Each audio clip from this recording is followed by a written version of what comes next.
L'une des erreurs majeures sur le plan stratégique a été de sous-traiter la sécurité. La sécurité relève de la souveraineté, relève de droits régaliens des États.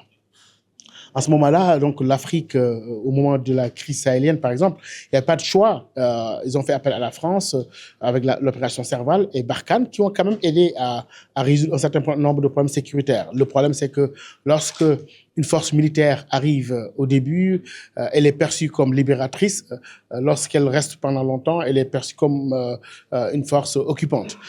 Je pense que c'est ça qui est arrivé et qui a fait le malentendu entre la France et les pays du Sahel aujourd'hui, qui ont décidé de prendre leur destin en main et de se tourner vers d'autres partenaires, mais en persistant dans la même stratégie de sous-traitance de leur sécurité, avec notamment Wagner pour le cas de la Russie, puis Africa Corps, mais aussi en s'ouvrant à de nouveaux partenariats, notamment en termes d'équipement militaire.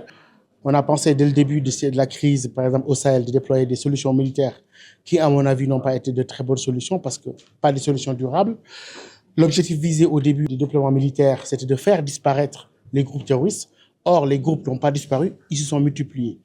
Et on voit la même situation dans les Grands Lacs avec cette crise qui n'en finit pas entre les M23 et la République démocratique du Congo et l'intrusion de certains États voisins.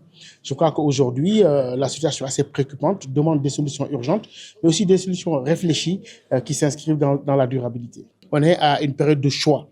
C'est-à-dire que le conflit en tant que tel aujourd'hui, si on le laisse comme tel, va s'enliser.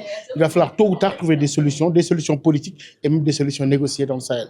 La situation est telle que d'autres partenaires se présentent, comme la Turquie, comme aussi la Russie et d'autres.